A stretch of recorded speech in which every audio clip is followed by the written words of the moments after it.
안녕하세요. 올라성형외과 최준석 원장입니다. 오늘은 눈 재수술에 대해서 한 번쯤은 걱정해 보는 것들에 대해 질문을 받고 답해 보는 시간을 갖도록 하겠습니다.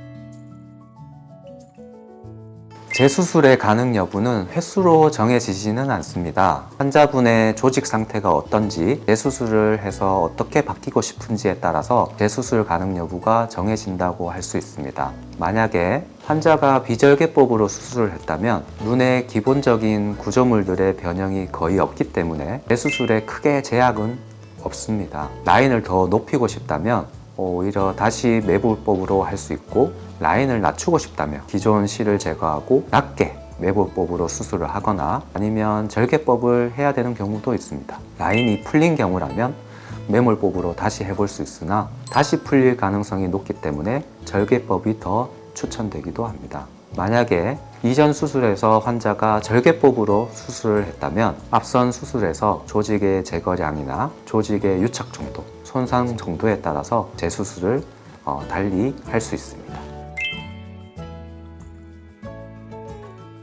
재수술이 상대적으로 쉽거나 어려운 경우는 있어도 불가능한 경우는 없다고 생각합니다. 재수술은 앞선 수술로 인해서 해부학적 구조가 변형이 되었고 유착과 흉터 조직이 생겼기 때문에 기본적으로는 당연히 첫 수술보다는 어렵습니다. 하지만 재수술 중에서도 상대적으로 쉬운 수술이 있는데, 그 쉬운 수술이라 하면 그냥 단순히 처짐을 해결하거나 라인을 높이는 수술이라고 할 수 있습니다.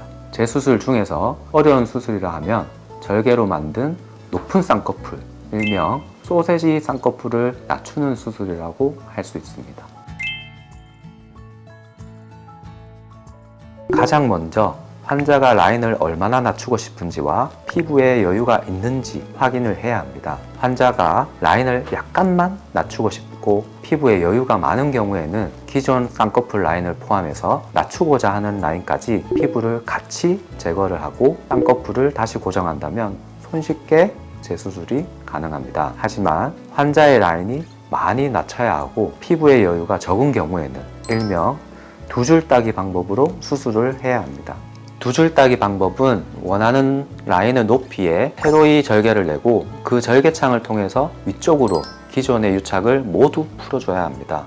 그리고 다시 쌍꺼풀을 고정하는 방법입니다. 문제는 기존의 흉터가 옅어지기는 하지만 완전히 사라지지는 않으며 재발의 가능성이 있습니다. 기존의 유착을 완전히 잘 풀어주고 다시 유착이 되는 것을 막기 위해서 지방을 이용하여 막아주는 술기가 필요할 수도 있습니다.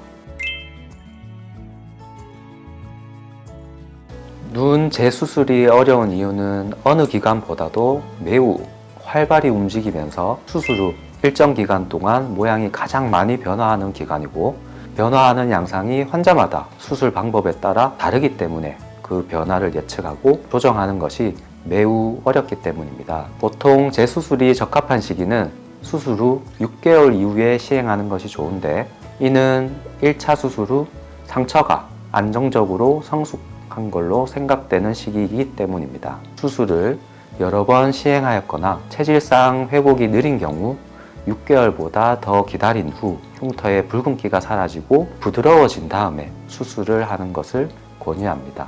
만약에 상처가 덜 아물었을 때 수술을 할 경우 안쪽에 더 많은 흉터 조직이 형성될 수 있고 조직이 단단하여 박리가 어렵거나 붓기가 있고 출혈이 유발될 가능성이 많기 때문입니다. 하지만 어떤 경우에 따라서는 2주 이내에 조기 교정이 필요한 경우도 있습니다.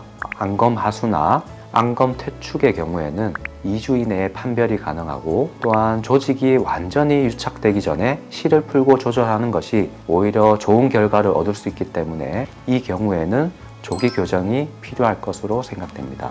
오늘은 눈 재수술에 대해서 궁금해 하시는 것들에 대해 알아보았는데, 더 궁금하신 게 있으면 병원으로 문의 주시면 성심성의껏 도와드리도록 하겠습니다.